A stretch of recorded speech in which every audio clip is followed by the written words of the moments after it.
7 राज्यांमध्ये झालेल्या विधानसभांच्या 13 पोटनिवडणुकांमध्ये भाजपला मोठा धक्का बसलाय। 13 पैकी इंडिया आघाडीने तब्बल 10 जागा जिंकल्यात आणि भाजपला 2 जागांवर विजय मिळालाय, तर 1 जागा अपक्षांकडे गेली आहे। पोटनिवडणुकांसाठी 10 जुलैला मतदान झालं होतं।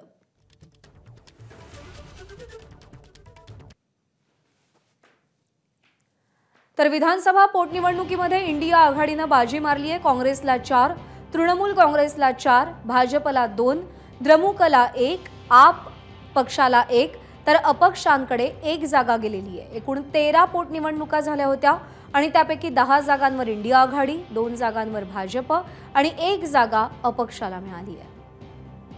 दरम्यान या संदर्भात काँग्रेसचे नेते विजय वडेट्टीवार यांच्याशी बातचीत केली आहे तुषार कोहळे यांनी। आपल्यासोबत विरोधी पक्ष नेते विजय वडेट्टीवार आहे। काँग्रेसच्या आमदारांनी जे क्रॉस वोटिंग केलं त्या संदर्भातला अहवाल दिल्लीला पाठवण्यात आलेला आहे। काय आहे त्या नेमका अहवालामध्ये? नाही, या अहवालामध्ये आता जी विधान परिषद निवडणूक झाली त्यामध्ये काही लोक आमच्याबरोबर नव्हतेच, मुळात ते अपेक्षितच होतं। म्हणजे ते आता आम्ही यावेळेस त्या सगळ्या लोकांना जे जे गद्दार आहेत त्यांना आम्ही बरोबर ट्रॅप केला आहे आणि कोणी आम्हाला मतं दिले नाहीत, कोण पक्षाची गद्दारी केली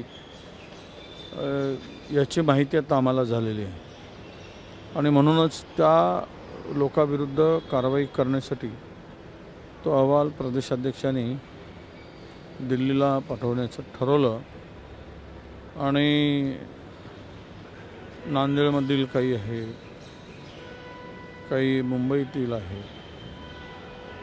आणि असे नावं आहेत ते आम्ही आयडेंटिफाय केले आहेत। ते नाव आता आम्हाला उघड करता येत नाही, कारवाई झाल्यानंतर मात्र ते सगळ्यांना माहीत पडेल। गुप्त मतदान होतं, तुम्ही म्हणता आम्ही त्यांना ट्रॅप केलं, ते तर आरोप फेटाळू शकतात?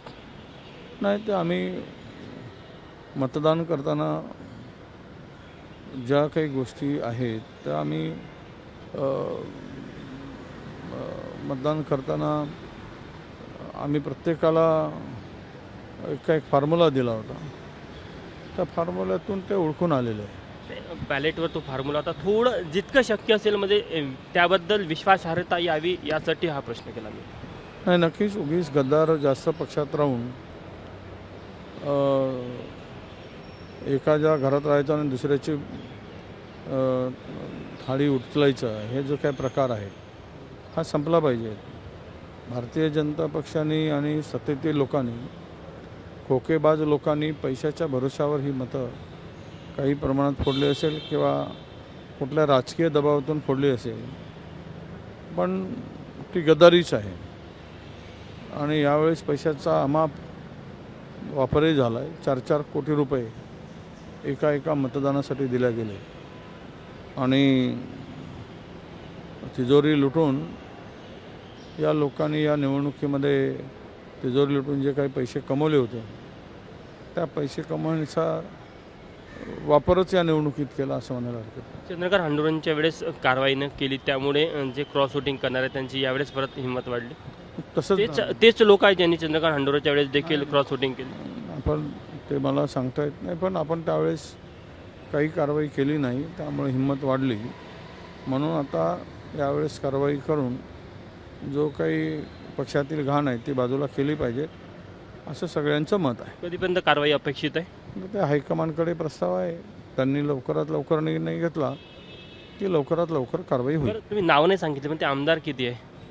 ना, आमदार असं एकूण पाहिलं तर 5च आमदार आहेत, पण पाहू आता 5 आमदार आहेत। या आठवड्यात अपेक्षित आहे कारवाई? या आठवड्यापर्यंत प्रक्रिया पूर्ण होईल की नक्की मला वाटतं की होईल, लवकर कारवाई व्हावी अशी आमची मागणी आहे। हायकमांड सगळं बोलवून निर्णय घेईल। शेवटचा प्रश्न, विषय शेवटी तो बॅलेटचा आहे की तुम्ही म्हणता की काही ट्रेक्स होते, पण ते म्हणतात की गुप्त मतदान आहे, तर ते कसं काय ओळखणार? कोण म्हणतात असं कोणी म्हणत नाहीत। काय ओळखलं आहे, गद्दारी करणाऱ्याला माहीत आहे आम्ही काय। तर ज्यांनी गद्दारी केली त्यांच्यावर नक्कीच कारवाई करू असं विजय वडेट्टीवार यांनी सांगितलंय। विधान परिषद निवडणुकीसंदर्भात ते बोलत होते। नमस्कार. मन सुद्धा तुझं ही वेगळ्याच प्रकारची मालिका तुम्हा सगळ्यांना खूप आवडली होती. याचा दुसरा सीझन कधी येणार अशी विचारणा झाली. प्रतीक्षा संपली आहे मित्रांनो. येतोय मन सुद्धा तुझाचा दुसरा सीझन. होई मन